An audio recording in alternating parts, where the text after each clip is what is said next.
Hello everyone, I am Santosh. Today we are going to discuss the very important questions based on the basic concepts of DBMS. Okay, ಇವತ್ತು ನಾವು ಹೊಸ ಕೋರ್ಸನ್ನು ಅದರ ಬಗ್ಗೆ study ಮಾಡ್ತಾ ಇದ್ವಿ. ಅದರಲ್ಲಿ DBMS ಅಲ್ಲಿ ಏನೇನು ಇಂಪಾರ್ಟೆಂಟ್ ಕ್ವಶನ್ಸ್ ಬರ್ತವೆ ಫಸ್ಟ್ ಯೂನಿಟ್ನಲ್ಲಿ ಅಥವಾ ಬೇಸಿಕ್ಸ್ ಆಫ್ DBMSನಲ್ಲಿ ಏನೇನು ಬರುತ್ತೆ ಅಂತ ನೋಡ್ತಾ ಹೋಗೋಣ. Okay, first question is I have collected the questions from earlier question papers.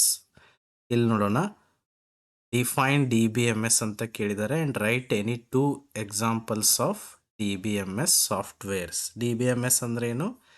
It is a database management system. It is a software that enables the creation, management and manipulation of databases. Database create ಮಾಡೋಕ್ಕೆ, database ಮೇಲೆ manipulate ಮಾಡೋಕ್ಕೋಸ್ಕರ we have one of the software that is called DBMS. and there are so many DBMS softwares. Microsoft Access ಇರ್ಬೋದು, MS SQL ಇರ್ಬೋದು, MySQL ಇರ್ಬೋದು, Oracle Database, Microsoft SQL Server, MongoDB. Okay, these are all different examples of DBMS software. Next we have list the responsibilities of DBA. DBA ಅಂದ್ರೆ ಯಾರು? Database administrator. ಏನೇನು responsibility ಇರುತ್ತೆ DBAದವ್ರದ್ದು ಅಂತ ಕೇಳಿದ್ದಾರೆ. Database design and implementation, database design ಮಾಡೋದು plus implementation of the database. Ensuring database security, ಅಂದರೆ ಯಾರು ಡೇಟಾಬೇಸನ್ನು ಯೂಸ್ ಮಾಡಬೇಕು ಮಾಡಬಾರ್ದು ಅದನ್ನು ಎಕ್ಸೆಸ್ ಕಂಟ್ರೋಲನ್ನು ಪ್ರೊವೈಡ್ ಮಾಡೋರು ಯಾರು? DBA. Setting up and managing database backups and recovery plans. Database backup ಯಾವಾಗ ಆಗಬೇಕು, ರಿಕವರಿ ಯಾವಾಗ ಮಾಡ್ಕೋಬೇಕು, ಇದನ್ನೆಲ್ಲ ಸೆಟಪ್ ಮಾಡೋರು DBA. Then monitoring and optimising database performance, database ಕರೆಕ್ಟಾಗಿ ವರ್ಕ್ ಆಗೋ ಥರ ನೋಡ್ಕೊಳ್ಳೋರು DBA. Then ensuring data integrity and consistency, data integrity ಮತ್ತು ಡೇಟಾಬೇಸ್ ಕನ್ಸಿಸ್ಟೆನ್ಸಿಯಾಗಿ ಇರೋದನ್ನು ನೋಡ್ಕೊಳ್ಳೋರು ಯಾರು? DBA. Then performing regular database maintenance task, huge databases ಇರೋದರಿಂದ ಅದನ್ನ ಮೇಂಟೈನ್ ಮಾಡೋದು ಕೂಡ ಇಂಪಾರ್ಟೆಂಟ್ ಟಾಸ್ಕ್ ಆಗುತ್ತೆ.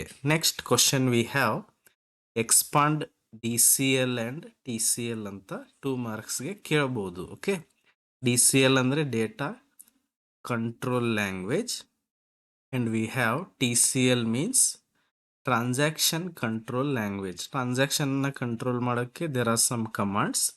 ಡೇಟಾ ಕಂಟ್ರೋಲ್ ಮಾಡೋಕ್ಕೂ ಕೂಡ we have some of the commands. Okay, then what is data independence ಅಂತ ಕೇಳಿದ್ದಾರೆ. ಡೇಟಾ ಇಂಡಿಪೆಂಡೆನ್ಸ್ ಅಂದ್ರೆ ಏನು? 3 ಲೆವೆಲ್ ಆಫ್ ಸ್ಕೀಮಾ ಆರ್ಕಿಟೆಕ್ಚರಲ್ಲಿ ಒಂದು ಲೆವೆಲಲ್ಲಿ ಏನಾದರೂ ನಾವು ಚೇಂಜಸ್ ಮಾಡಿದರೆ ಅದು ಇನ್ನೊಂದು ಲೆವೆಲ್ಗೆ ಇಫೆಕ್ಟ್ ಆಗೋದಿಲ್ಲ. ಅದಕ್ಕೇನಂತಾರೆ? ಡೇಟಾ ಇಂಡಿಪೆಂಡೆನ್ಸ್ ಅಂತ ಕರೀತಾರೆ. It is the ability to modify a database schema at one level without affecting the schema at another level. Next ಲೆವೆಲ್ಗೆ ಅದು ಇಫೆಕ್ಟ್ ಆಗೋದಿಲ್ಲ. ಫಾರ್ ಎಕ್ಸಾಂಪಲ್, ಡೇಟಾನ ಎಲ್ಲಿ ಸ್ಟೋರ್ ಮಾಡ್ತೀವಿ ಅನ್ನೋದನ್ನು ಅದರಲ್ಲಿ ಚೇಂಜಸ್ ಮಾಡಿದರೆ ಇಂಟರ್ಫೇಸಲ್ಲಿ ಏನೂ ಚೇಂಜಸ್ ಆಗೋದಿಲ್ಲ ಅಲ್ಲ. ನಾವು ವಾಟ್ಸಪ್ಪನ್ನು ಯೂಸ್ ಮಾಡ್ತಿರ್ತೀವಿ, that is called interface. But ಆ ಡೇಟಾ ಸ್ಟೋರ್ ಮಾಡೋದು ಎಲ್ಲಿ ಸ್ಟೋರ್ ಆಗಿದೆ, ಏನು ಅದು ಯಾವ ಥರ ಸ್ಟೋರ್ ಆಗಿದೆ, we are not worried about. ಅಲ್ಲಿ ಚೇಂಜಸ್ ಮಾಡಿದರೂ ಕೂಡ ಇಂಟರ್ಫೇಸಲ್ಲಿ ಏನೂ ಇಫೆಕ್ಟ್ ಆಗೋದಿಲ್ಲ. That is called data independence. Then next question is what is a database language ಅಂತ ಕೇಳಿದ್ದಾರೆ. ಡೇಟಾಬೇಸ್ ಲ್ಯಾಂಗ್ವೇಜ್ ಅಂದರೆ ಏನು? ಡೇಟಾಬೇಸ್ ಕ್ರಿಯೇಟ್ ಮಾಡೋಕ್ಕೆ, ಡೇಟಾಬೇಸ್ ಡಿಫೈನ್ ಮಾಡೋಕ್ಕೆ, ಮ್ಯಾನಿಪುಲೇಟ್ ಮಾಡೋಕ್ಕೆ, retrieve and manage the data we have some language. ಆ language use ಮಾಡಿಕೊಂಡು we are going to create the database. Then the next question is define data and database ಅಂತ ಕೇಳ್ತಾರೆ. Data ಅಂದ್ರೇನು? It is just a raw fact. It can be a number or character or a word, anything we call it as data. ಹಂಗಂದ್ರೆ database ಅಂದ್ರೆ ಏನು? Database is what? Collection of related data stored in a systematic manner. ಒಂದು systematic ಮ್ಯಾನರಲ್ಲಿ ಡೇಟಾನ, ಅದು related ಡೇಟಾನ store ಮಾಡಿದರೆ ಅದಕ್ಕೇನಂತ ಕರೀತಾರೆ? Data base ಅಂತ ಕರೀತಾರೆ. For example, student data base ಅಂತ ಹೇಳ್ತೀವಿ. ಸ್ಟೂಡೆಂಟ್ ಡೇಟಾ ಬೇಸಲ್ಲಿ ಏನಿರಬೇಕು, ಸ್ಟೂಡೆಂಟ್ ರಿಲೇಟೆಡ್ ಡೇಟಾ ಮಾತ್ರ ನಾವು ಸ್ಟೋರ್ ಮಾಡಬೇಕು. That is called database. And ಇದು ಒಂದು ಆರ್ಗನೈಸ್ಡ್ ಫಾರ್ಮಲ್ಲಿ ನಾವು ಸ್ಟೋರ್ ಮಾಡ್ತೀವಿ. That's why it is called as database. Then the next question is mention the different types of database users. Database users ಯಾವ್ಯಾವ types ಬರ್ತಾರೆ? ಪ್ಯಾರಾಮೆಟ್ರಿಕ್ ಯೂಸರ್ಸ್ ಅಂತ ಕರಿತೀವಿ. They are called end users. Application programmer, sophisticated users, specialised users, DBAs, and ಅವ್ರಿಗೆ ಅವ್ರದ್ದೇ ಆದ rolls ಇರುತ್ತೆ.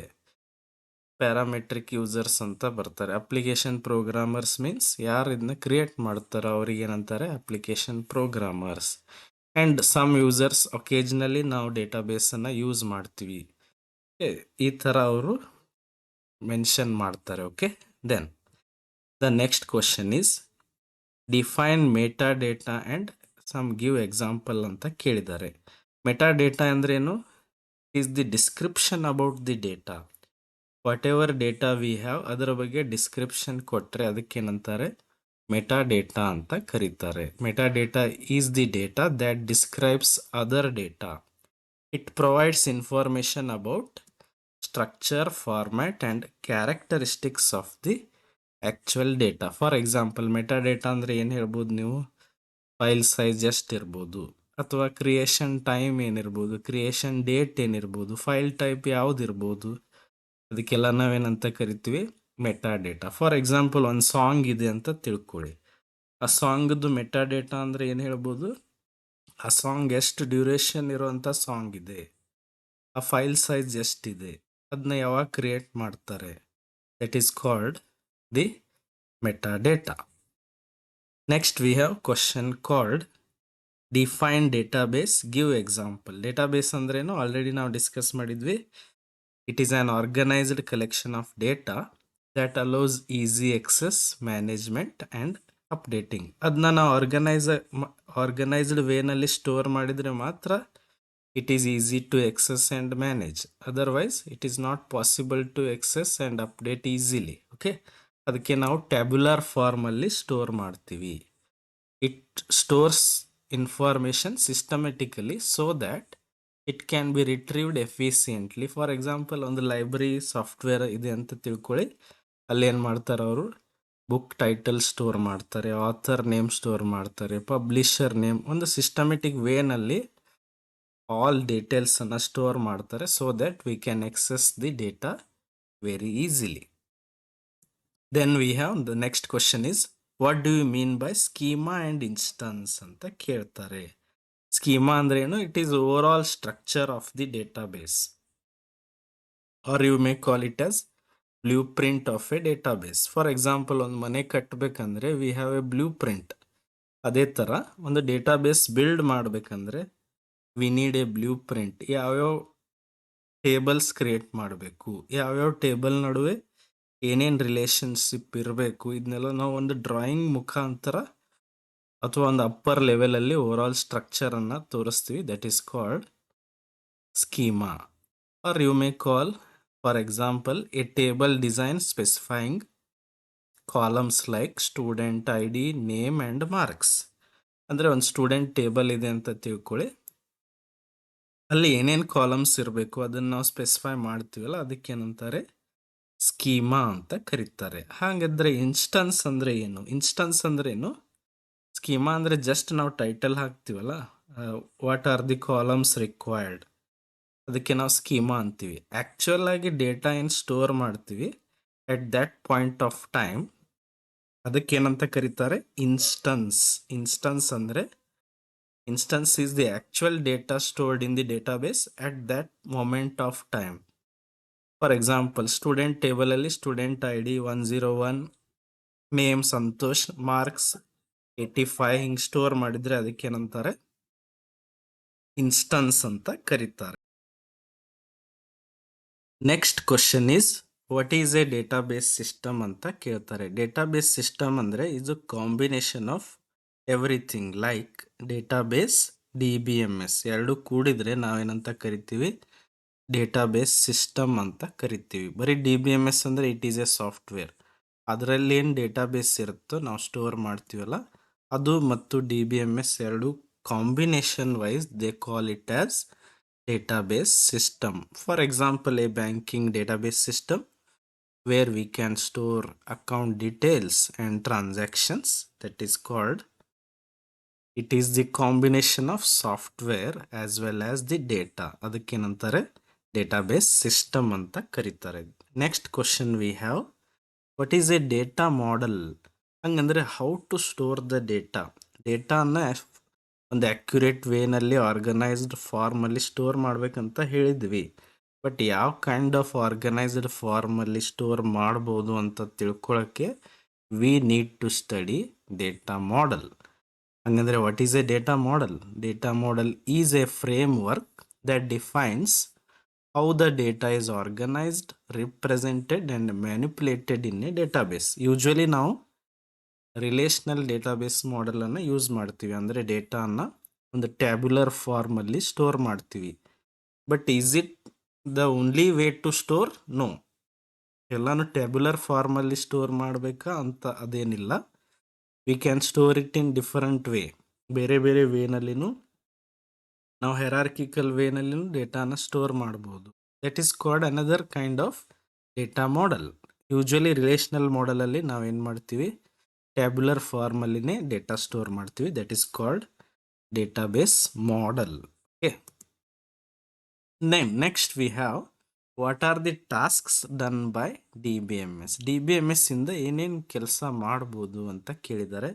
V can store the data, manage the data, we can provide security for the data, we can provide authorisation, backup and recovery will be there, and data integrity ಕನ್ಸ್ಟ್ರೆಂಟ್ಸನ್ನು apply ಮಾಡ್ಬೋದು, ಅಂದರೆ condition ಹಾಕ್ಬೋದು. Then concurrency ಕೂಡ control ಮಾಡ್ಬೋದು. Means at a time data access ಮಾಡ್ತಾ ಇದ್ದರೆ ಅದನ್ನು control ಮಾಡ್ಬೋದು ಆ್ಯಂಡ್ ನಮಗೆ ಬೇಕಾದ ಡೇಟಾನ ಎಕ್ಸೆಸ್ ಮಾಡ್ಬೋದು. That is called query processing. And transaction management is also one of the key task of the DBMS. Then what do you mean by controlled redundancy? Redundancy ಅಂದ್ರೇನು? Duplication. ಭಾಳ ಕಡೆ duplication ಆಗದೆ ಇರೋ ಥರ ನೋಡ್ಕೋಬೇಕು. Controlled redundancy refers to the intentional duplication of data in a database to improve performance or ensure data availability. ನೋಡಿ, ನಾವು data duplication ಆಗಬಾರ್ದು ಅಂದರೆ ಡೇಟಾ ಅನ್ಅವೈಲೇಬಲ್ ಆಗಬಾರ್ದು. ಓಕೆ, ಡೇಟಾ ಅವೈಲೇಬಲ್ಲು ಇರಬೇಕು, ಪ್ಲಸ್ ಏನಾಗಬೇಕು, ಎಕ್ಸಾಕ್ಟ್ ಕನ್ಸಿಸ್ಟೆನ್ಸಿ ಕೂಡ ನಾವು ಮೇಂಟೈನ್ ಮಾಡಬೇಕಾಗುತ್ತೆ. ಹಂಗಂದರೆ ನಾವು ಭಾಳಷ್ಟು ಡುಪ್ಲಿಕೇಶನ್ ಕೂಡ ಆಗದೆ ಇರೋ ಥರ ನೋಡ್ಕೋಬೇಕು. ಪ್ಲಸ್ ನನಗೆ ಬೇಕಾದ ಡೇಟಾ ಅವೈಲೇಬಲ್ ಕೂಡ ಇರಬೇಕು. ಎರಡನ್ನೂ ಅಬ್ಸರ್ವ್ ಮಾಡಿ we can have controlled redundancy with the help of DBMS. Okay, that is called controlled redundancy. Okay, for example, storing a customer details in both the customer table and order table. Customer ಟೇಬಲ್ನಲ್ಲಿನೂ customer address ಬೇಕು, order ಟೇಬಲ್ನಲ್ಲಿನೂ customer address ಬೇಕಾಗುತ್ತೆ. ಯಾಕಂದರೆ order ಮಾಡಿದ ಮೇಲೆ where to deliver the order ಅನ್ನೋದು important ಆಗುತ್ತೆ. That's why we need customer address in both the tables. ಕಸ್ಟಮರ್ನಲ್ಲಿ ಕಸ್ಟಮರ್ ಅಡ್ರೆಸ್ ಇರಲೇಬೇಕು, ಇವನ್ ಆರ್ಡರ್ಸ್ನಲ್ಲಿನೂ ಕಸ್ಟಮರ್ ಅಡ್ರೆಸ್ ಇರಬೇಕಾಗುತ್ತೆ. ಹಂಗಂತ ನಾವು ಡುಪ್ಲಿಕೇಶನ್ ಮಾಡಬಾರ್ದು ಅಂತ ಡಿಲೀಟ್ ಮಾಡ್ತಾ ಹೋದರೆ data will become unavailable. That's why we should carefully go through the controlled redundancy. Then we have who is an end user and mention the categories. End user ಅಂದರೆ ಯಾರು? ನೋಡಿ, ನಾವೆಲ್ಲರೂ ಡೇಟಾಬೇಸನ್ನು ಯೂಸ್ ಮಾಡ್ತಾ ಇರ್ತೀವಿ. we are called as end users. For example, we use the banking database. ATM ಅನ್ನು use ಮಾಡ್ತೀವಿ. ATM through ಡೇಟಾನ excess ಮಾಡ್ತೀವಿ. That is called a database access. ನಾವು ಕೂಡ ಎಂಡ್ ಯೂಸರ್ಸ್ ಆಗಿರ್ತೀವಿ. An end user is a person who interacts with a database or database system to perform tasks like data retrieval, input or manipulation, typically without having technical knowledge of the system's internal working. For example, ನಾವೆಲ್ಲರೂ ATM ಅನ್ನ use ಮಾಡ್ತೀವಿ. Card ಹಾಕಿದ ತಕ್ಷಣ data input ಕೊಡ್ತೀವಿ through the PIN and ಅದರಿಂದ data access ಕೂಡ ಮಾಡ್ತೀವಿ. That is called one of the environment, database environment ಅಂತ ಕರಿತೀವಿ. ಅದ್ರ ಥ್ರೂ ನಾವೇನು ಮಾಡ್ತೀವಿ, we are accessing the data without having any technical knowledge ಇಲ್ದೇನೆ ಇದನ್ನೆಲ್ಲ ನಾವು ಮಾಡ್ತಿರ್ತೀವಿ. We are called as end users and there are different categories of end users. For example naive users ಅಂತ ಕರೀತಾರೆ, ಮೀನ್ಸ್ ಪ್ಯಾರಾಮೆಟ್ರಿಕ್ ಯೂಸರ್ಸ್. ಸಿಂಪಲ್ ಟಾಸ್ಕ್ಗೋಸ್ಕರ ನಾವೇನು ಮಾಡ್ತೀವಿ, ಡೇಟಾಬೇಸನ್ನು ಯೂಸ್ ಮಾಡ್ಕೋತೀವಿ. For example account balance check ಮಾಡೋಕ್ಕೋಸ್ಕರ we are accessing the database, banking ಡೇಟಾಬೇಸನ್ನು access ಮಾಡ್ತೀವಿ. ಅಪ್ಲಿಕೇಶನ್ ಪ್ರೋಗ್ರಾಮರ್ಸ್ ಅಂದರೆ they write the application to interact with the database. Sophisticated users ಅಂದರೆ they have the knowledge of database and ಅವ್ರು ಏನು ಮಾಡ್ತಾರೆ, complex ಕ್ವೆರೀಸನ್ನು run ಮಾಡ್ತಾ ಇರ್ತಾರೆ. ಸ್ಪೆಷಲೈಸ್ಡ್ ಯೂಸರ್ಸ್ ಅಂದರೆ they use the database for specific purposes like analysis ಮಾಡೋಕ್ಕೋಸ್ಕರ ಅವರು ಯೂಸ್ ಮಾಡ್ತಾ ಇರ್ತಾರೆ. These are all the different categories of end users. Particularly ನೀವು ಡೇಟಾಬೇಸ್ ಅಂದ್ರೇನು, the data where the data is stored ಡೇಟಾಗೆ ನಾವೇನಂತ ಕರಿತೀವಿ, ಡೇಟಾಬೇಸ್ ಅಂತ ಕರಿತೀವಿ. And next question we have, what are database catalog and meta data ಅಂತ ಕೇಳ್ತಾರೆ. A database catalog is a collection of metadata that stores information about the structure of the database. ಅಂದರೆ table ಇನ್ಫಾರ್ಮೇಷನನ್ನು store ಮಾಡೋದು, views related ಇನ್ಫಾರ್ಮೇಷನನ್ನು store ಮಾಡೋದು, columns, data types, constraints ಏನೇನು use ಮಾಡ್ತೀವಿ ಅದನ್ನೆಲ್ಲ ಸ್ಟೋರ್ ಮಾಡ್ತೀವಲ್ಲ, that area is called catalog. And it helps the DBMS to manage the database efficiently. ಹಂಗಂದರೆ what is meta data? Meta data ಅಂದ್ರೇನು, ಒಂದು ಫೈಲ್ ಬಗ್ಗೆ ಅಥವಾ ಒಂದು ಡೇಟಾ ಬಗ್ಗೆ ಡೇಟಾ ಸ್ಟೋರ್ ಮಾಡೋದು. ಅದಕ್ಕೇನಂತಾರೆ, meta data describes the data, other data.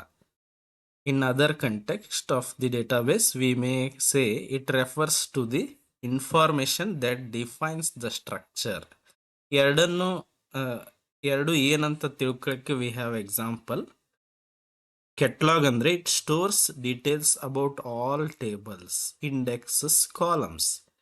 Meta data ಅಂದರೆ it includes the information like column names, data types and primary keys.